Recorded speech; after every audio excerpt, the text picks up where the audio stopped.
Hello friends, இன்றைக்கி நம்ம வீட்டில் snacks and lunch box recipe என்னென்னு பார்க்கலாம். ஈவினிங் ஸ்நாக்ஸுக்கு பார்த்திங்கன்னா பொட்டுக்கடலை உருண்டை வச்சுருக்கேன், 2 பால் வச்சுருக்கேன். பாப்பா சாப்பிட்டு வந்துடுவாங்க. இன்றைக்கி வெளியில் போனோடனே இவர் தான் நம்ம கிடச்சார், நம்ம தலைவர் லெமனு.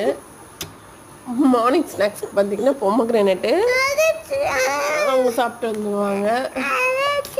அவ்வளோதான், ஸ்நாக்ஸ் க்ளோஸ்டு. பிரேக்ஃபாஸ்ட்டுக்கு பார்த்திங்கன்னா தோசை, பூண்டு சட்னி, அவ்வளோதான். Breakfast closed. லன்ச் ரெசிபி பார்த்தீங்கன்னா சாம்பார் சாதம் தான். முருங்கைக்காய், மாங்காய், கத்திரிக்காய் போட்டு சாம்பார். சைட் டிஷ் பார்த்தீங்கன்னா பொட்டேட்டோ ஃப்ரை. எங்களுக்கு மதியத்துக்கும் அதே தான், சாம்பார் முருங்கைக்காய், கத்திரிக்காய், மாங்காய் போட்ட சாம்பார், ஒயிட் ரைஸு, அப்புறம் பொட்டேட்டோ ஃப்ரை தான். அவ்வளோதான் இன்றைக்கி எங்கள் வீட்டில் லன்ச் மெனு, பிரேக்ஃபாஸ்ட் மெனு எல்லாமே.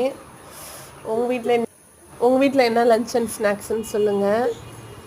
பாய் ஃப்ரெண்ட்ஸ், நெக்ஸ்ட் வீடியோவில் பார்க்கலாம். என் கூடவே ஒரு வாய்ஸ் வரும், அது என் பையனோட வாய்ஸ் தான், கொஞ்சம் அட்ஜஸ்ட் பண்ணிக்கோங்க. பாய்.